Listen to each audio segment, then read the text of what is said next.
Mabuhay, I'm Alexi Fernandez. Please join and subscribe my YouTube channel. This afternoon, I'm going to interview and to give short orientation, a brief orientation to our newly hired employee. Gikan sa amuang, actually hard na ni siya, gikan sa amuang kliyente, gi-recommend ni siya isa ni siya ka baker. Ma-assign sa mo ang client. Dong, kindly tell me something about yourself. First of all, tell me about your full name. Pila imong edad? Taga-asa ka? Hello, mayong hapon, dahil sa tanan. Ako dahil si GC Miguel Tilaw. Taga Davao Occidental ko. I'm 25 years old.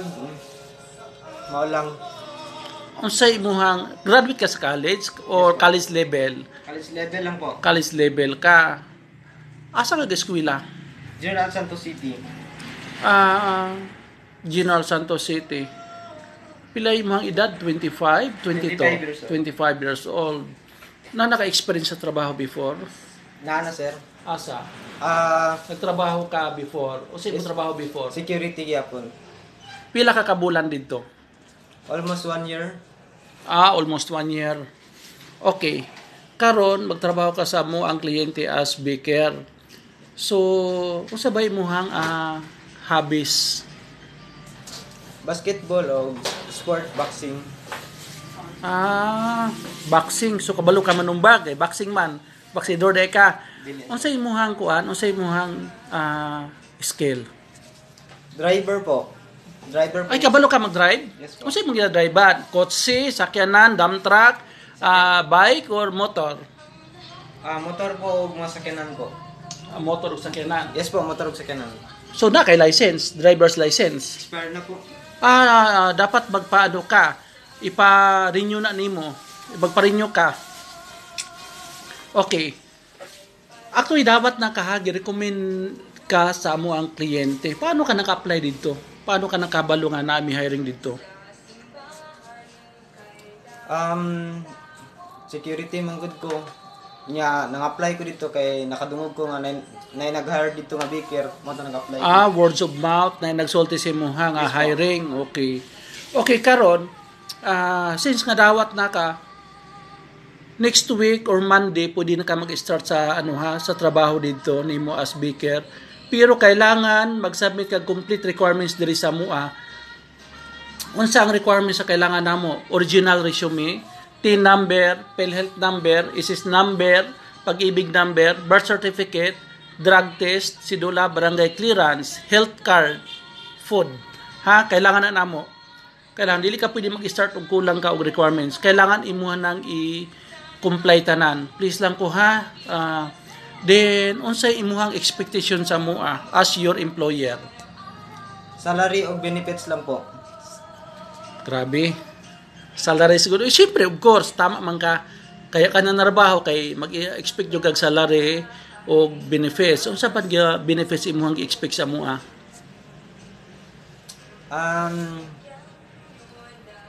Magkana lang siguro, sir. Unsa nga benefits imong i-expect sa MUA? Kay ingon man ka salary, so is pag-ibig, PhilHealth po. Okay, that's good. Actually, naghahatag mi ana. Naga-provide mi. Tanang company sa private sector, naga-provide yun na sila og gining kuan. Mag-provide yun na sila og mga benefits. Kami amo ang ma-provide sa imuha is PhilHealth, pag-ibig, accident insurance. Of course, 13-month pay. Di naapod mi naapod mi 5 days incentive, leave pay, ginhatag sa inyo kana siya kung nakaabot kag 1 year sa MUA, makaabil ka sa 5 days. Pero ang kanang ISIS PhilHealth pag-ibig, maski pagpila lang ka kaman sa MUA og 13-month pay, makaabil gyud ka kanang benefits ISIS PhilHealth pag-ibig og 13-month pay maabil na nimo.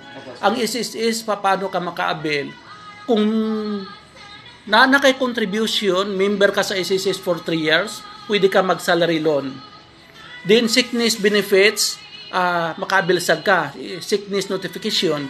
Then pag maabot ka 60 years old, daghan ka benefits makuha like lump sum or pension, magiging pensioner ka in the future. Pero see to it ha nga magkaroon ka contribution na 10 years successively para pag-abot na sa 60 years nimo na kay pension. Ha, ayaw pasagdahi ang imuhang SSS kung asa makamnarbaho, i-follow up jud na, if i-monitor na nimo imuhang SSS contribution ha.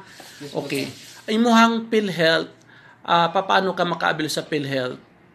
May idea ka? Wala po, sir. Wala ka idea? Wala ko idea sa PhilHealth. Okay, ang PhilHealth, kung magagamit ka na, kung nagkasakit ka, unya nagpa-admit ka, maka-use ka sa PhilHealth. Pero kung nagkasakit ka, unya dili ka magpa-admit, di ka magpa-confine sa hospital, iklaro na ko ha, dili ka kaabil ana. Dili ka makaabil, dili ka pwede nga mo gamit sa PhilHealth mo. Kay wa man ka nagpa-admit, mo man ipatakaran sa SSS. Ang pag-ibig nimo disim sa SSS. Ang pag-ibig is pero dapat ang imong contribution sa pag-ibig 2 years ka na members, imong contribution 2 years successively, then salary loan ug housing loan ha. Mao na imong maabil ha. Opo. Klaro na siya, maka loan ka. Then housing loan. Okay? Opo, sir. Then tapos since nga ano ka sa mua, employed ka, i-monitor ka na mo pati inyong kliyente. Ang kliyente nimo pwede mag-monitor sa imuha. Sila mismo mag-monitor sa imuha sa imuhang premises kung asa ka nakatalaga. Ang rules and regulations na mo, dili mo pwede i-break ha. Kailangan bawal, kasabot ka, bawal ang malit, bawal ang mag-absent. Kabalo na ka. Kung sa mga bawal, di ka pwede manghilabot, di ka pwede mag-cheat sa area.